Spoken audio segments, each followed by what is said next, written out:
share experiences, and highlight the importance of community outreach in promoting harmony among different cultures.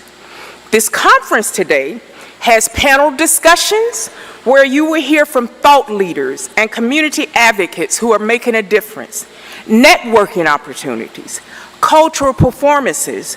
We're excited that you will have the opportunity to participate in Grambling State University's 123rd Founders Day Convocation this morning. At the close of this annual conference, the desire is existing collaborations will be strengthened and new collaborations will be established. We look forward to an inspiring and collaborative experience. Again, welcome to Grambling State University, the place where everybody is somebody. Thank you.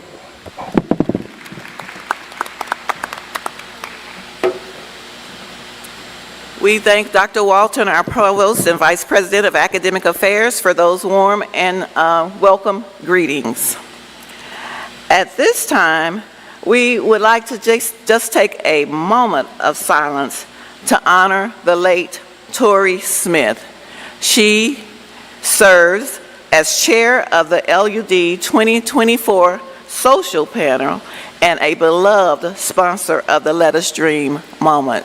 She has worked with the conference over time, and we will also have a tribute done by Madison after the time of silence. So if we could just have a few seconds or a moment of silence at this time in honor of Tory Smith.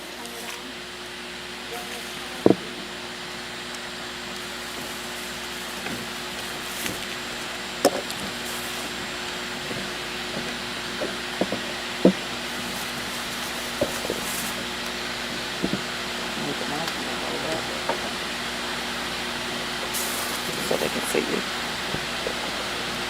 I don't think they see you. You want to go around that way? I can come on. Thank you. And now we will have the tribute. Good morning. I am Madison Mason, and in the tribute of Miss Tory Smith, I will be reading the poem I wrote called What a Beautiful Gift It Is to Let Us Dream. What a beautiful gift it is to let us dream, to hope, to inspire, and recognize that you are allowed to dream beyond your wildest imagination, to speak and to use words of truth and wisdom, to express yourself and create an environment where people rightly move forward and achieve greatness. A gift to achieve more than the people who doubt you will have no choice but to believe in their disbelief. I encourage you to rise strong and show the world that you are more than your differences, your flaws, and your struggles. What a beautiful gift it is to let us dream. A dream bigger than even our perception. Because of our dreams, the more that our voices are silenced, the more powerful our spirits scream. They scream for happiness and joy. They scream to be free. I am beyond proud to be what my ancestors couldn't be. My resilience and courage are unmatched when it comes to me. To you, and to everyone in this room and beyond who has yet to see what a beautiful gift it is to let us dream. Thank you.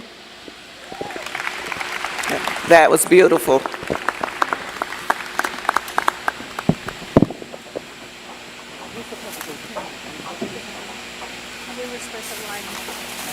We did. Okay, and as you saw, we all had candles that were lit in honor of Tory Smith, who I must say was working diligently up until her untimely demise. I always have a problem with that saying because it's always untimely, but definitely we will miss Tory Smith. At this time, we will have greetings from our distinguished community members who are present today. So if you are present, and I've seen our Honorable Mayor who's here, thank you. You can come forward to give greetings. We're also going to receive greetings from Dr. Reginald Owens, Ms. Barbara McIntyre, and Jeffrey Sims from the Greater Grambling Chamber of Commerce. So if we would have those remarks at this time. Thank you.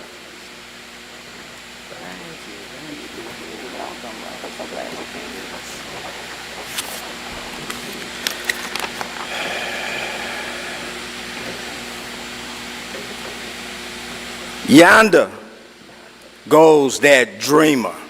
Have y'all heard that before? That's what Joseph's brothers said when they saw him. Yonder goes that dreamer. It was a dream of Joseph that saved the whole nation and his family too. Do you all know that dreams come true? How many know that dreams come true? So it's okay to dream. Dream with expectation that your dream is going to come true. As mayor of the city of Grambling, and on behalf of the citizens and the city council, John Brown Jr., Kathy Holmes Giles, Jerry Lewis, Devaria Hudson Ponton, and Dolores Wilkerson Smith, I extend heartfelt greetings to the Let Us Dream opening convocation. Conference.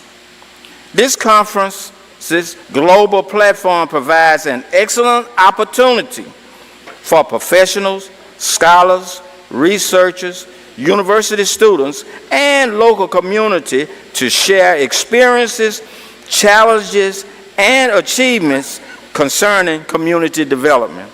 Also, I have with me this morning Mr. Jeffrey Sims, from the Greater Grambling Chamber of Commerce.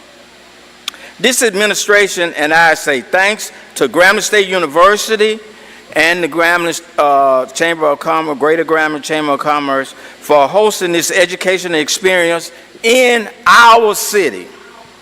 We say thanks, and remember, there's only one G, and that's Grambling.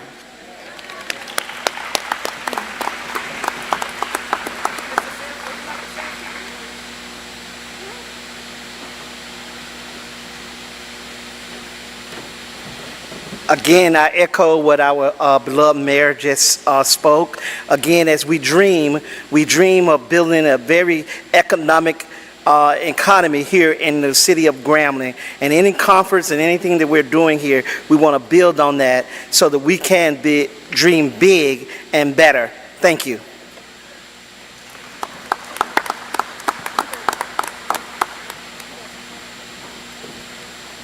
Thank you so much. Did I miss any community members? All right. Well, we sure appreciate you. Thank you so much, Mayor and Mr. Sims. Okay. Now, at this time, we're going to ask Father Lijo to come up with comments. But before he comes, I want to thank him for his vision, for his dream. As you all know, Father is the founder of this conference. It's because of his dream and his vision and his commitment that we are here today. So we want to thank him for that, and we're going to give him a moment to speak. And as Father Lijo is the director and dean of Christ, deemed to be university campus, and he also serves as the additional director of the Office of International Affairs of the university. He is a committed academician with a passion for community university interventions. As I said, he is the founder and president of Let Us Dream Incorporated, a community and youth empowerment organization established in India, Tanzania, Germany, and the United States of America. Please help us welcome our founder, Father Lijo.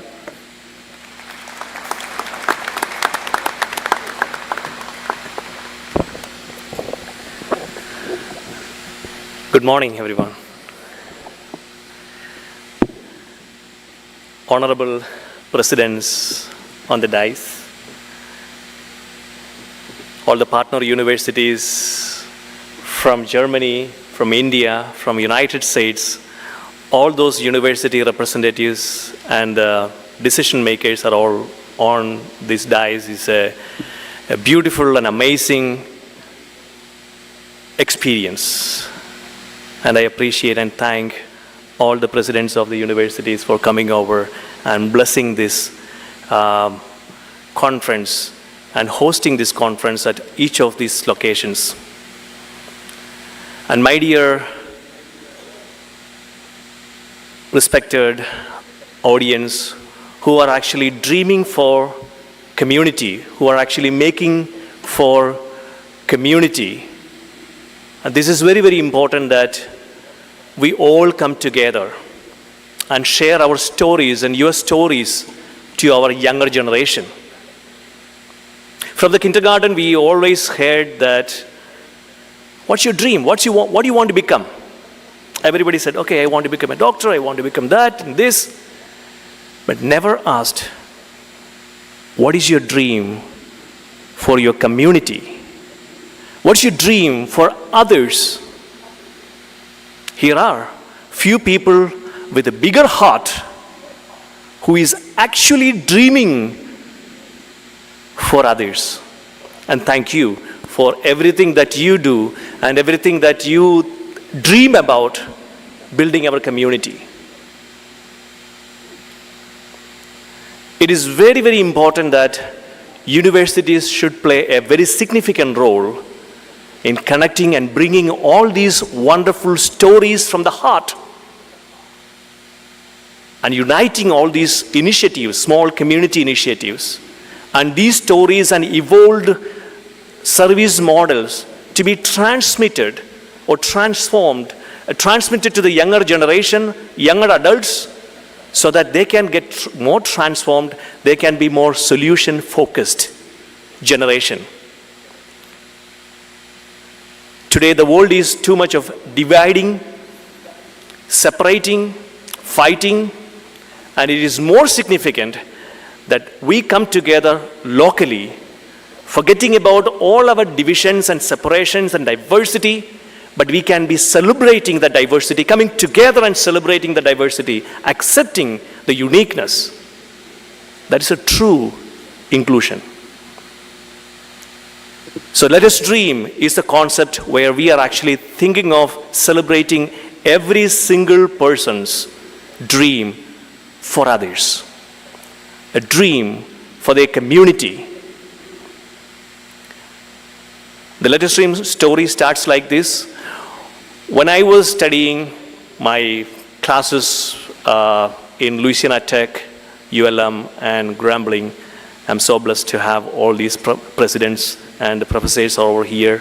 I'm truly humbled. One of the classes was School and Community Connect. And that class inspired me, Dr. Pauline Leonard. And that inspired me to think about, I was also initiating a small program for underperforming kids in the middle school kids with the help of college students. It's called Dreams. It's a totally different program. Then one of my friends asked, okay, why can't we all come together? Because I heard about a story. So many other people are also doing small things. So we decided to have come together once a year and share these stories together and encourage each other. So one of the things I really wanted to keep it for sure is this conference should be free. So I approached multiple universities, multiple community organizations. Everybody said, Father Lijo, you're coming from India, that's why you're thinking about free. In America, nothing is free. You charge at least $50 or $25 just to cover that expenses, or we are not charging anything, but charge something. I said, that doesn't work. Because I want to bring in people who are actually already giving for the community, and I can't charge. They have to come with a bigger heart and their share. That sharing is their giving. I got rejections one after another. It started the story 2015, I started working. In 2017, I reached Louisiana Tech, And Dr. Lindsay Vincent, and she was my classmate, so she said, she was in charge of outreach programs. She said, I don't understand what you're talking about, but it seems something good, let's do it. So that's how we started at Louisiana Tech in 2017, and there a lot of community organizations came and share United Way and many, many small initiatives, pilots for patients, I still remember, and that was a big celebration. Then from that year onwards, Louisiana Tech continued to do this program every year, bringing community. And now this conference is expanded to multiple locations in India, Tanzania, in Germany, and in New York, Binghamton universities. So multiple locations this conference is happening, just to unite the stories of bigger hearts coming together and transmit it to the next generation. Otherwise, they will be stuck with that small screen. So it's our duty to share our stories from the heart.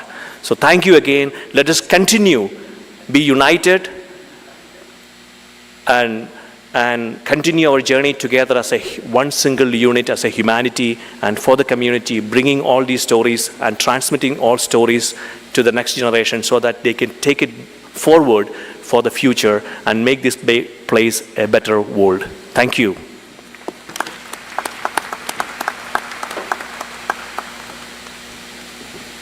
Thank you, Father, and thank you again for your vision and for your commitment. Our theme this year is Cultural Kaleidoscope, celebrating community outreach and harmony.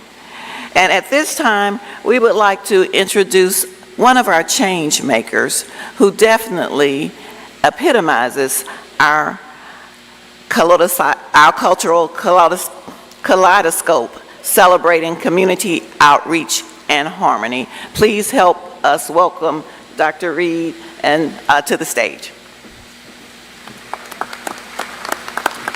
Good morning, good morning. I am truly honored to be standing here today. I bring you greetings on behalf of the 2024 Let Us Dream Changemakers Committee. So you may ask me, what is a change maker? Today, we will be honoring 3 distinct individuals who bring selfless service to our community. Just what is a change maker? A change maker is a person who is recognized for their selfless service within our communities. They work tirelessly to make a difference in the world, in our community, and to make our community a better place.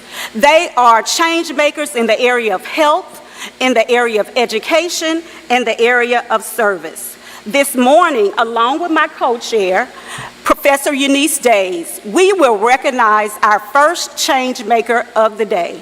I welcome Professor Days to come to the podium to give us some highlights of our first change maker. Greetings. It is my honor, along with Dr. Reed, to acknowledge our first recipient of the 2024 Let Us Dream Change Maker Award. And Vanessa Rose Brown is our first recipient.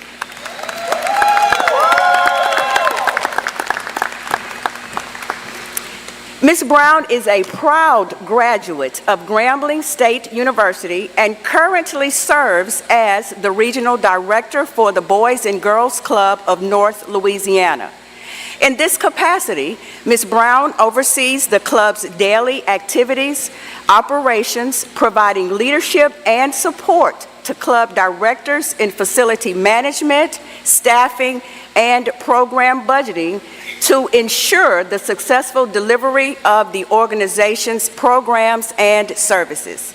She also collaborates with the Director of Development to identify resources and revenue opportunities and develop effective media strategies. In addition to her professional responsibilities, Ms. Brown is actively involved in her community. As an associate member of the Junior Auxiliary of Ruston, Louisiana, actively serving from 2015 to 2021, She directed several community service projects. She volunteers with the Food Service and Decorations Committee at Russell Road Church of Christ, and also serves as secretary of the Evening Star Chapter number 93 of Grambling, Louisiana. Ms. Brown is passionate about fostering connections through service and always strives to support and assist those in need.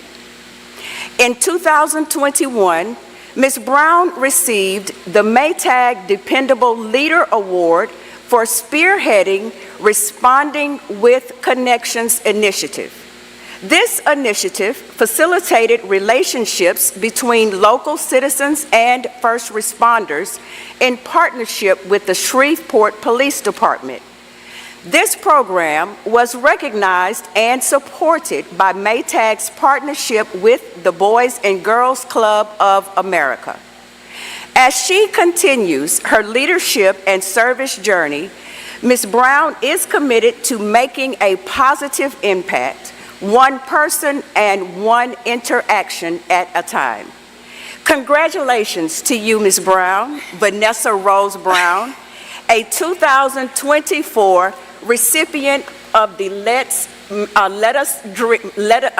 Make a Dream Change Maker Award. Thank you.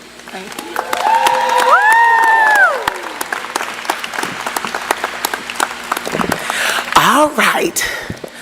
Good morning, everybody. And as we say in Boys and Girls Club land, happy Thursday. I first want to start by saying thank you, God. I am truly honored and humbled to be recognized as a recipient of the 2024 Changemaker Award. This is an incredible award, and I couldn't be more grateful to stand here by so many inspiring individuals today. If I could just get a little bit of your time this morning to tell you my why, or as I like to call it, Vanessa's story. My service really began in a place I like to call home, in Jacksonville, Arkansas.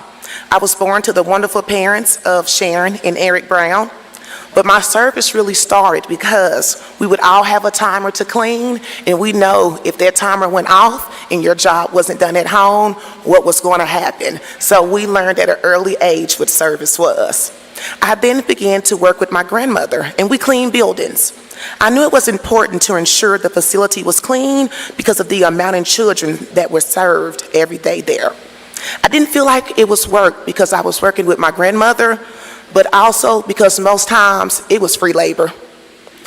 When I was old enough to actually begin working, my aunt opened a daycare called New Gentle Years. And I began to understand how fun and important it was to work with the youth because she made learning so much fun. I'm going to say that the kids were really nice there most of the time to me. From that point on, even as a young girl, I had a servant's heart who shaped me into who I am today, and it's where my heart truly lies. I've always believed in the power of giving back over the years. I've had the privilege of dedicating countless hours to serving those around me, and especially the incredible people I work with every day. Fast forward in my life here, because I wasn't used to such an amazing culture and how impactful it was. But I prayed and I continued to push through, but my mom really told me to suck it up and they wasn't coming back to get me. I then had to place an internship, and somebody mentioned the Boys and Girls Clubs of North Louisiana. I started working as a hard-working intern and then became the volunteer of the AmeriCorps program.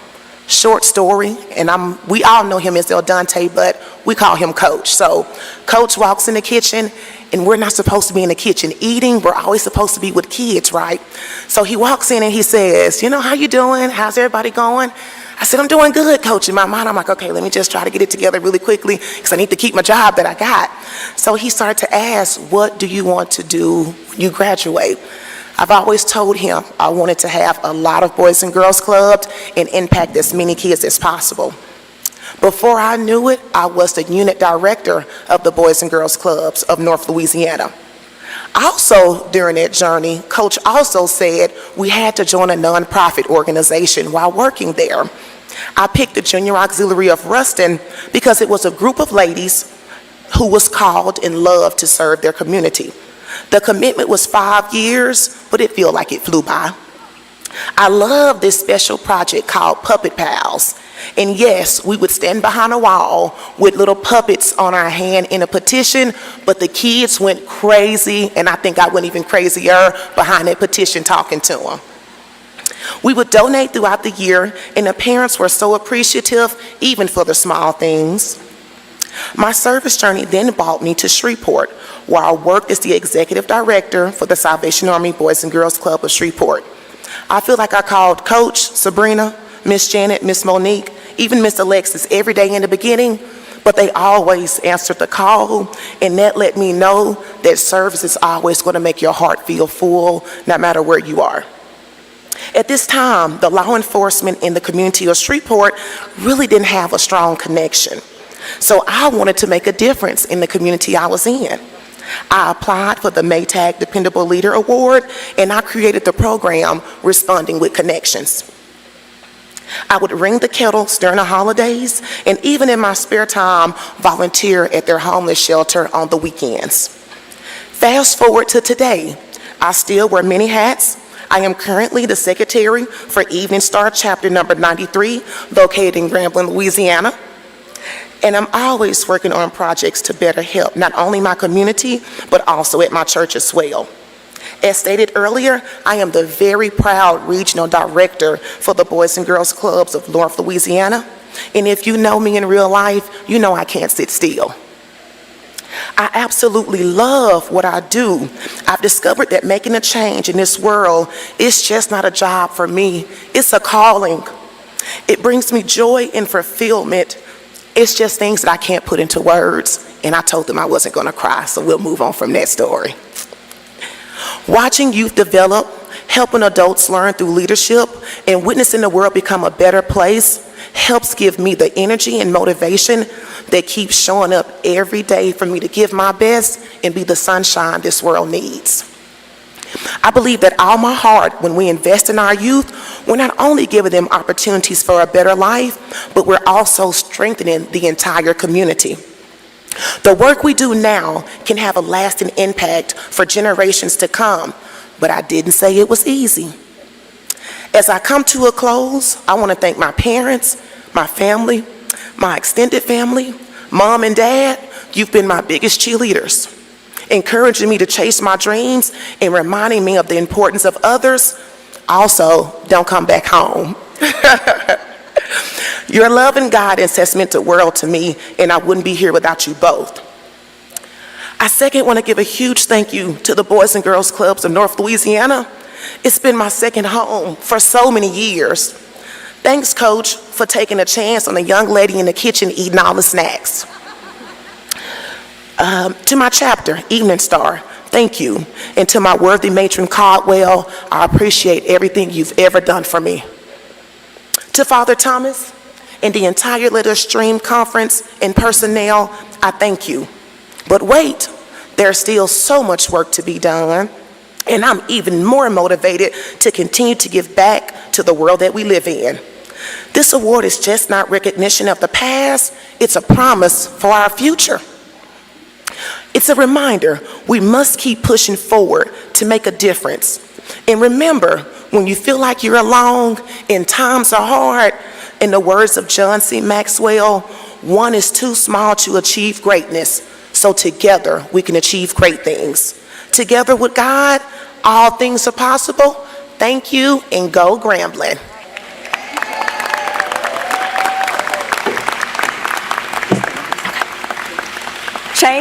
The Changemaker Award, proudly presented to Ms. Vanessa Rose Brown for selfless service to the community and those within it. Let us dream, empowering communities. Thank you so much for your service.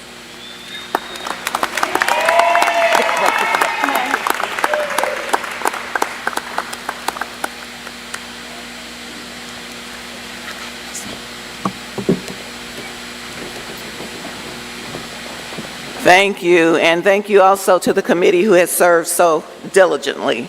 At this time, we'll hear remarks from our illustrious President Martin Lamel Jr. Please help me welcome him to the stage, to the podium.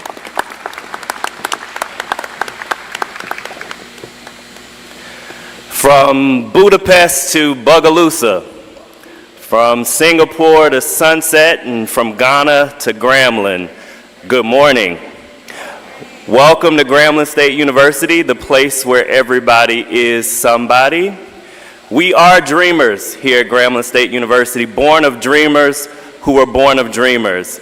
And on today, we celebrate 123 years of this great institution, our Founders Day. Grambling State University, again, is the place where everybody is somebody, and it's the home of the world-famed Tiger Marching Band. It is the home of Dr. Danielle Williams, a recent Biden-Harris awardee of a $2 million grant in the Department of Education.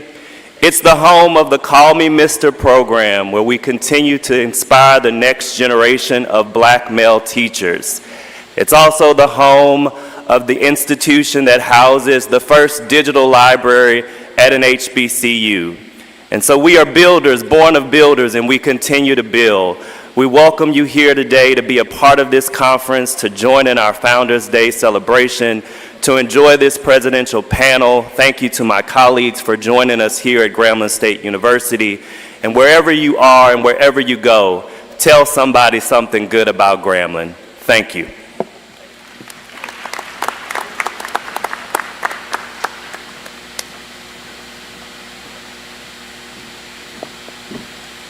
Thank you, Dr. LaMelle. At this time, the moment we've all been waiting for, it's a time for us to hear from our presidents, and we are extremely honored because we know what a difficult and time-consuming job, or I can imagine, that could be. So we are so delighted that you all took the time out of your busy schedule to be here. Now, this may be a little different. They told me your mic is under here, so I'll get that. But we're just going to have a little conversation here. We're going to have a conversation, as you know, about globalization. So, just as we would say in education, your prompt or something to think about or talk about, I'm going to say is how would you raise awareness or implement protocol to raise global awareness of for students over the next 5 years. But please take the liberty at this time as presidents to share with us what you would like to share with us. That's just a prompt, but it's a conversation. So I'm going to get out 2 mics, and we're going to have 1 mic. Not as young as I used to be. Took a little time there, but that's okay. We got it. And we're going to put 1 mic on one side, the other on the other side. So if someone would like to get us started, I'll pass you the mic. But like I said, that's our prompt. But we know that our topic today is about global. And we're talking about global awareness, anything in that arena. And I'd like to introduce yourselves or tell anything about it. But before we get started, I will introduce or let you know who we have with us. We've already met Dr. Martin LaMelle Jr., Grambling State University. Dr. Randall Estes is not here with us today. Dr. Ronald Berry, University of Louisiana, Monroe. Welcome. Dr. Jim Henderson, Louisiana Tech. Welcome. Dr. Arbara Gant, Southern University, LA, Louisiana, was scheduled to be here. Dr. Kathy Johnson, University of New Orleans. Thank you and welcome. Of course, our own Father, Thomas Leja. And then Father Cece is here with us as well today. Okay, and Dr. Martin Klein, VP of Cato University, Germany. Thank you. Okay, so as a teacher would say, that was a little think time for you all there. So who would like to get us started?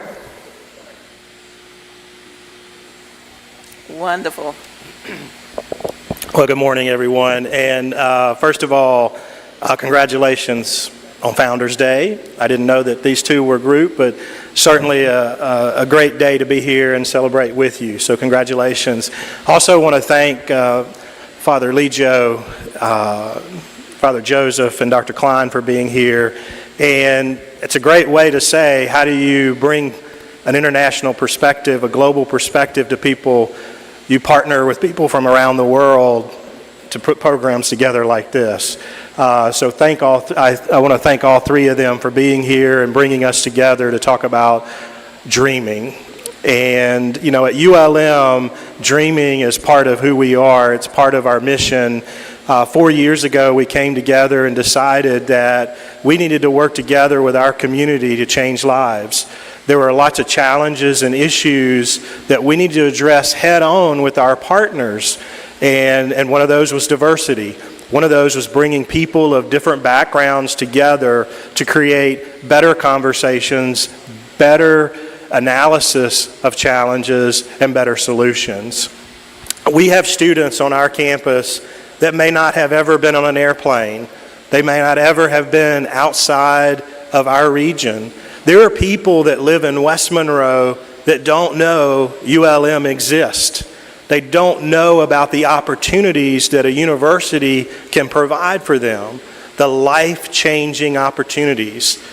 Their dreaming is stifled because they only know what they know. They only know what they've experienced. And we all know there is a whole world out there waiting for them. And we also know that our children, our students are just as bright, just as capable, and can be more successful than any student in the world. Because we know our community believes in giving people opportunities. Our community believes in dreaming and a better future. And so what ULM has done, we have given students opportunities. We created an opportunity fund where they can, if they want to go to Paris for an internship, then they have funds to do that. Our alumni and our community came together and said, okay, we know our students are challenged financially. We're not going to let that stand in their way. We know that they need to experience something different than growing up in a rural town and seeing the same thing over and over and over.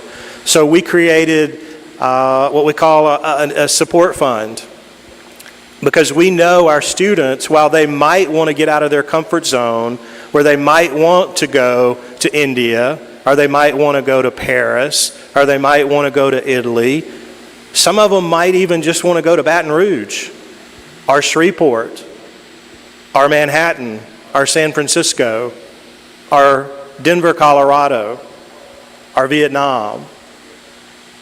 Our community came together and said, we're not going to let the financial barrier stop them from getting that international experience, for stepping out of their comfort zone. So we've spent almost $300,000 buying plane tickets and renting apartments so that our students could go out and experience the world and get out of their comfort zone to be able to grow as a human being, to have a better understanding of the world and how they fit in, and how they can understand that, yes, they belong in the world, anywhere in the world, that they fit in and they can contribute and they have a voice. So at ULM, we take it very seriously that we know our students need the opportunities, and we're doing everything we can to provide those opportunities for them to go out and show the rest of the world what we are made of and what we are capable of, and learning and bringing those things back to our region to help us all improve what we're doing.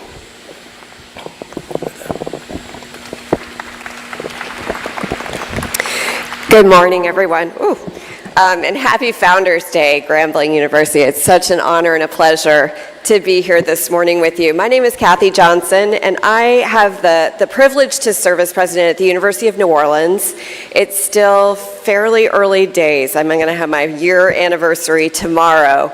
But I'm going to turn the tack just a little bit, because this is a very, very important, thank you. Thank you. This is a very important priority for me. And it's important, I think, for leaders to also think about alternative ways of helping our students to develop a global mindset, a global way of thinking about the world. two strategies that I've been trying to work on at the University of New Orleans is first, taking advantage of the incredible diversity that our students bring to our campus. Many of them commute to campus, but they live in neighborhoods that are predominantly filled with families from Honduras, families from Vietnam, and of course we have a number of international students as well. And so I think it's incumbent upon us as leaders to create opportunities for those students to share their stories, talk about their culture.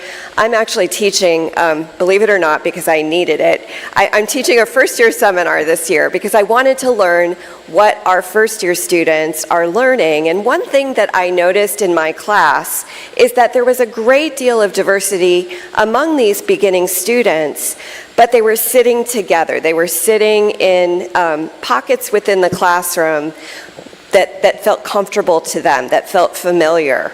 And so we've really tried to lean in to creating opportunities for dialogue. There's a technique, I think it was originally created at the University of Michigan called intergroup dialogue, and it structures conversations so that people can actually get to know each other below the surface. I like to think of it as, when you meet someone for the first time, you can see sort of the tip of the iceberg.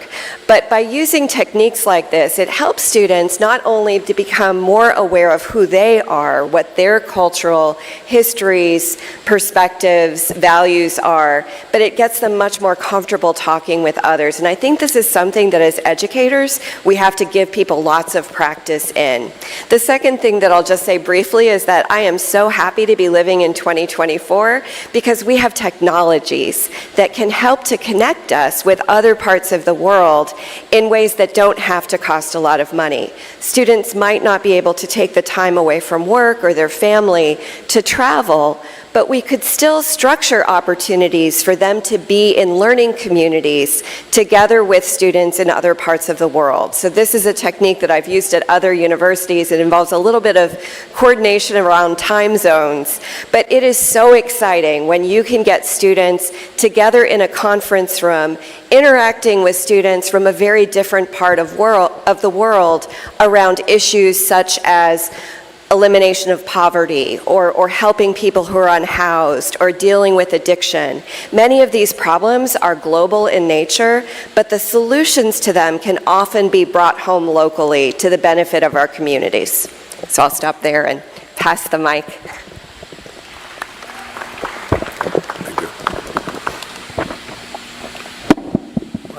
I put it that way. I hope it's okay. My name is Martin Klein, and I'm from Germany, Cologne. I don't know if anybody of you knows Germany a little bit, or the things that you are combined with Germany. It's a small country compared to the USA. And what we are seeing when we're talking about global mindsets is that I can't talk about the mindsets in the USA or in India, because if you are only visiting those countries, you get an impression, but you don't know what happens in these countries at all. When I see Germany, I see an ongoing division of the country, a division of the citizens. In Germany, we have things that we sometimes disagree about, things I thought would be facts. And when we talk about globalization, I can't miss to think about the beginning of globalization. And today is Halloween, and we don't celebrate Halloween in Germany. We started to do it, but today is Halloween, and the beginning of globalization was also a story like Halloween. Perhaps you know the story, but in the Spanish city of Baraluca, there were 18 starving skeletons coming on a ship into the harbor, and they were climbing over the railing, over the ship railing, and came into the harbor. And the people were afraid and said, "What are this for creatures? 18 skeletons." And then they realized these skeletons, these 18, were people they know 3 years before. They left in 1519 this harbor with a famous man, you know him, Fernando Magellan. They sailed around the world in 3 years, and it was the first time in history that you could prove that we are living on a globe because they make the circumnavigation. And this was the beginning of globalization, and you started to think about make changes, make trades, make things, conquer lands, and so on. This was the beginning. And we have now 500 years of knowledge about globalization. And if you're looking to education, universities are older. Universities are much older. We started very early with universities. And when we have to create knowledge and we have to make research, what we can do is to guarantee that people, young students, know what is it like to have scientific values. Scientific values means to choose the right projects which are worth doing it, to choose the right methods, how we could get facts, how we could get information. What are the rules in scientific communities to say this is right and this is wrong? And we as a university can only transfer this knowledge to get young people the judgment to see what's going on in different kind of areas, the economics, the politics, and everywhere else.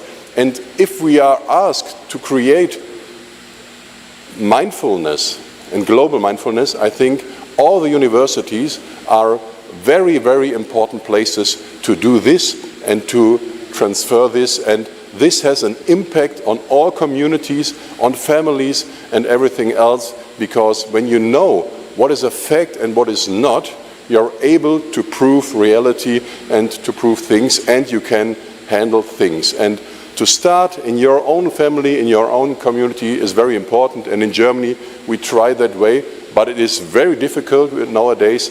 And so I hope we get over the hate and the fear and the division in Germany and get more to a connecting world and connecting, working together.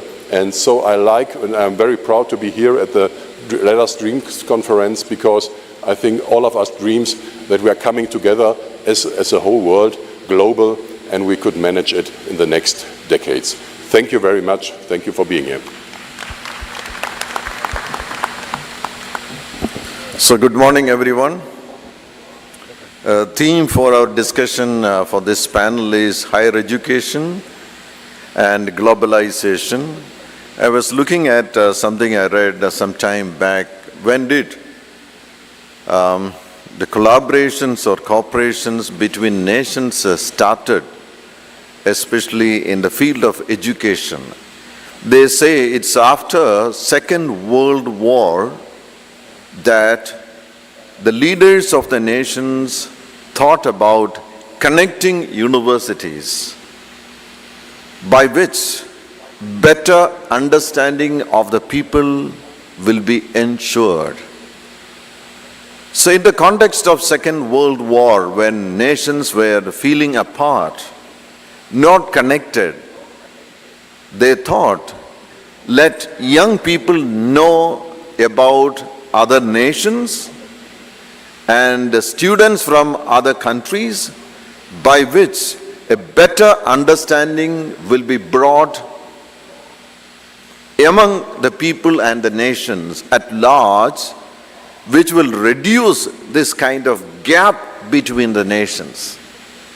I think today we speak about internationalization, globalization, and we, the universities, have great role and responsibility to play.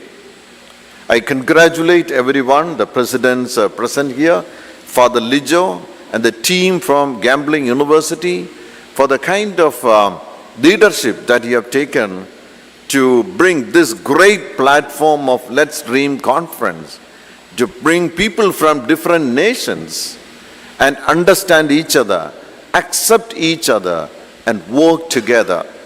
I remember last year when we had Let's Dream conference in Bangalore, India, in Christ University. There were at least 65 international participants coming to our university. That was a great learning for our country and our students too. So it is in this context I also want to speak. The context of India is very promising. Our country today is the largest populated country in the world, and we have got the, let's say, largest number of young people in the world. 50% of the population is below the age of 25 years. That's a great workforce. That's a great resource for the country. And how much of that exposure we give to the students, and we feel their growth will be holistic, or we are able to ensure whole person education. It is in this regard we are trying to collaborate with many universities. In the last 2 days, I met many of the people from Louisiana Tech, Grambling, and the University of Louisiana Monroe. Tomorrow we are meeting the president of Louisiana Tech too. We have a large number of collaborations in USA with universities for student exchange and other programs, including that of Boston College, Western Michigan University, Kalamazoo, Michigan, Catholic University of America, Binghamton University, Virginia Commonwealth University. So plenty of such opportunities are given to the students in our campuses so that they understand others, they understand and accept the cultural differences. You know the context of India too.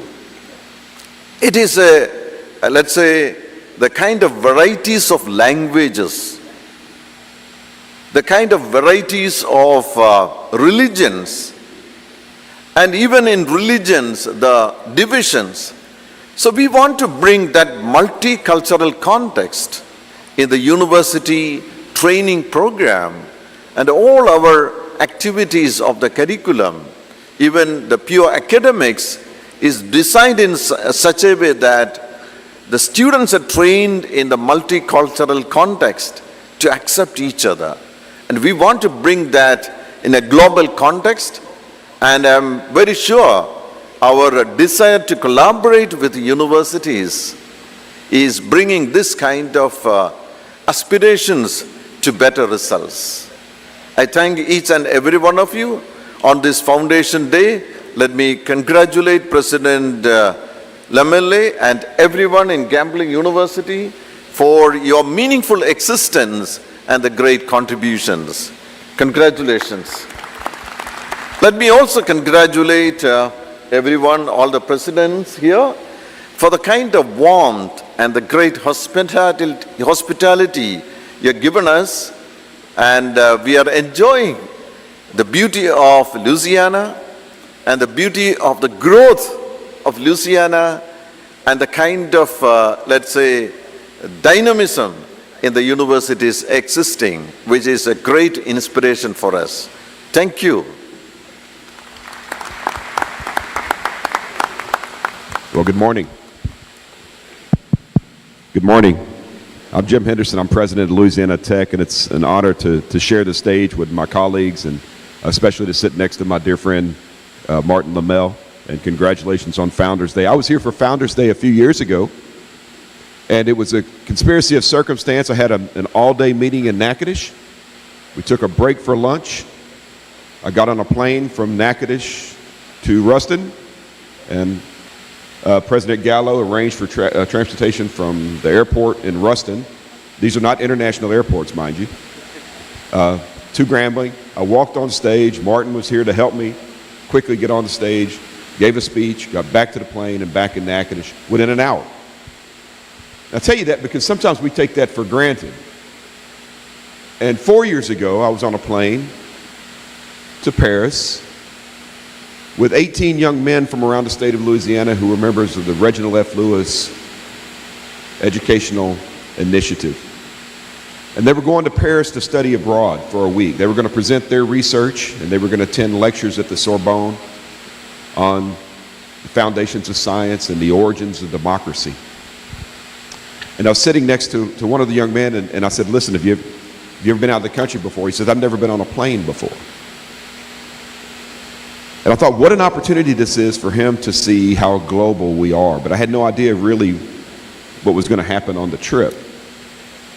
Because as we're sailing down the Seine River having a beautiful dinner, I was explaining to one of the scholars how people used to gather on the banks of this river in the middle of the 13th century to hear lectures on logic and on science, on government and on mathematics, because they knew that that education was their pathway to upward mobility within society, within the economy. And then we got to this part at the Sorbonne, an institution we chose because it's the epitome of excellence in many ways. It's produced 33 Nobel Prize winners, 6 Fields Medal winners.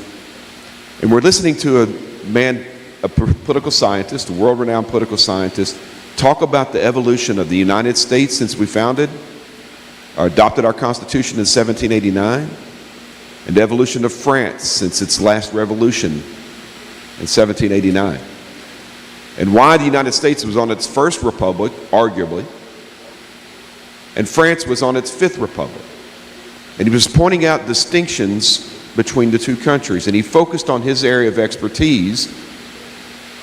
It's the consequences, the outcomes of populist movements of black farmers.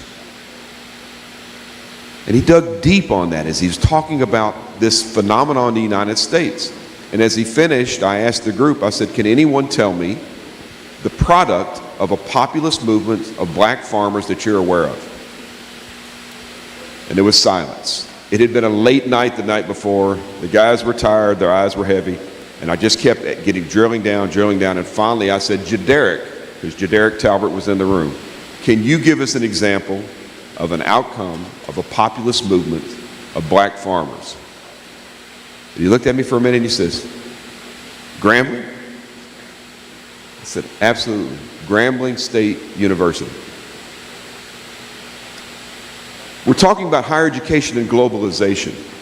Sometimes we think about globalization as going afar and learning about what's occurring in those nations. But sometimes it's about going afar and understanding that those nations are studying the very phenomena that are existing in the town where you live. Folks, we're on a campus that had global impact, that the rest of the world is studying the phenomena that created this campus that opened in 1901. Now, a few years earlier, 4 years earlier, 1897, Harry Howard was the lone graduate from then the Louisiana Industrial Institute in Ruston, what is now Louisiana Tech University. When you go to the 4th floor of our library, you'll see Harry Howard's diploma framed on real sheepskin, signed by the faculty, all of the faculty, listing all of the courses he took en route to his education. And it contains the motto of Louisiana Tech that served as its motto for more than 50 years. It says, life without industry is guilt. But industry without art is brutality. Now that still resonates today, but when you think about what those words meant at the day that that was written, industry was not production of goods. It was this work ethic, this idea that there was value in work. And art was just not the aesthetic, just not the things that we love to look to in popular culture or artistry. Art referred to society, communities' efforts to perfect morality that was reflected in the art. That's the power of education. It eliminates the divisiveness, it elevates the human condition, and it gets us all focused on how do we collectively live together, even as we individually are empowered to control our own destinies. See, it's a bifurcated mission, if you will, to advance us individually as we advance collectively. And I think that's a noble pursuit. Globalization allows us to understand that this is a tiny little world in which we live. that the differences among us can be celebrated, even while the commonalities among us can elevate us all. And so I'm delighted to be here as part of this organization. I'm delighted that, very proud that it was founded at Louisiana Tech. I'm glad that we can show this partnership amongst the institutions here on the stage, and especially proud that we could do it right here at Grambling State University on Founders Day. So I wish you all God blessings, and go Dogs. Thank you, Dr. Henderson. And as he was speaking, I was thinking about the individuals that he's mentioned along this path. Mr. Talbert, our first upcoming graduate in the Call Me Mr. program, who has set the standard for what it means to be a black male in teacher education. And I'm glad he got that answer right. And another individual who's in the audience today, and you'll hear from later on, Ms. Freeman, our president of our Graduate Student Association, a multi-hyphenate, a dreamer, an artist, a cultural icon, and Grambling State University continues to produce excellent leaders.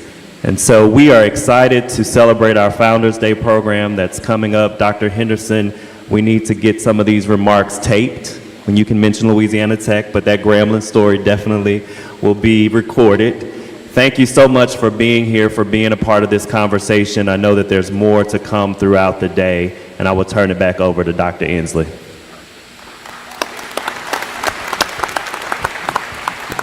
Thank you all for attending, and we are now going to take a brief break and transition into the convocation. Thank you all for your attention, and thank you all on this illustrious panel for sharing with us. We really appreciate you, and thanks to everyone.